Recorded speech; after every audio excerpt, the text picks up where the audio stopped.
Nelson Mandela सिर्फ उस व्यक्ति का नाम नहीं है जो एक अफ्रीकी देश के प्रथम अश्वेत राष्ट्रपति थे।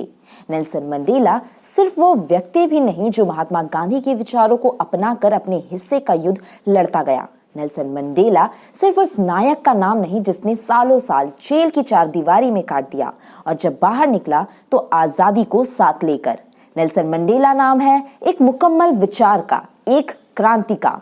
मंडेला का जन्म गेडला हेनरी फकेनस्वा और उनकी तीसरी पत्नी नेक्यूफी नोस्केनी के यहाँ 18 जुलाई 1918 को हुआ था। उनका परिवार वेजो ईस्टर्न केप दक्षिण अफ्रीका में हुआ था। मंडेला के पिता हेनरी वेजो कस्बे के सरदार थे। स्थानीय भाषा में सरदार के बेटे को मंडेला कहते थे, जिससे उन्हें अपना उपनाम मिला। उनकी माता मेथोडिस्ट थी। मंडेला ने अपनी प्रारंभिक शिक्षा क्लार्कबेरी मिशनरी स्कूल से पूरी की। उसके बाद की स्कूली शिक्षा मेथोडिस्ट मिशनरी स्कूल से ली।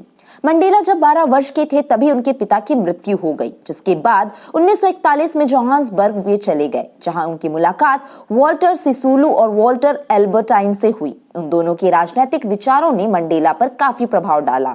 इसके बाद मंडेला जीवन यापन करने के लिए कानूनी फर्म में क्लर्क की नौकरी करने लगे, लेकिन धीरे धीरे उनकी सक्रियता राजनीति में बढ़ती चली गई।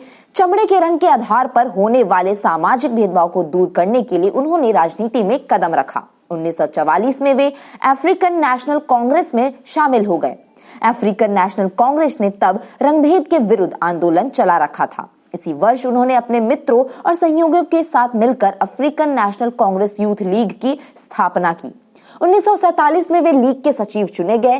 सन 1961 में मंडेला और उनके कुछ मित्रों के विरुद्ध देशद्रोह का मुकदमा चलाया गया, जिसमें मंडेला निर्दोष साबित हुए। लेकिन मंडेला की मुश्किलें यहां समाप्त नहीं हुई। 5 अगस्त 1962 को उन्हें मजदूरों को हड़ताल के लिए उकसाने और बिना अनुमति देश छोड़ने के आरोप में एक बार फिर गिरफ्तार कर लिया गया। उन पर मुकदमा चलाया गया और 12 जुलाई 1964 को उन्हें उम्र कैद की सजा सुना दी गई। सजा काटने के लिए उन्हें रॉबिन द्वीप की जेल में भेज दिया गया, लेकिन सजा मिलने के बावजूद भी उनका उत्साह जरा भी कम नहीं हुआ। उन्होंने जेल में भी अश्वेत कैदियों को अपने साथ जोड़ना शुरू कर दिया। जीवन के 27 वर्ष जेल में बिताने के बाद आखिरकार 11 फरवरी 1990 को उनकी रिहाई हुई।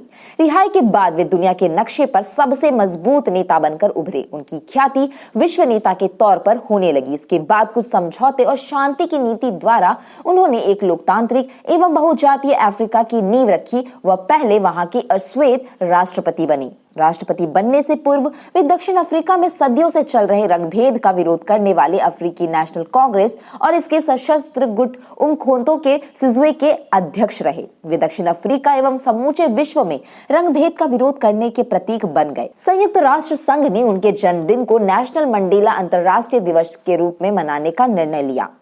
नेल्सन मंडेला उन विदेशियों में से एक है जिनको भारत के सर्वोच्च सम्मान भारत रत्न से सम्मानित किया गया है। नेल्सन मंडेला बहुत हद तक महात्मा गांधी की तरह अहिंसक मार्ग के समर्थक थे। उन्होंने गांधी को अपना प्रेरणा स्रोत माना था और उनसे अहिंसा का पाठ सीखा था।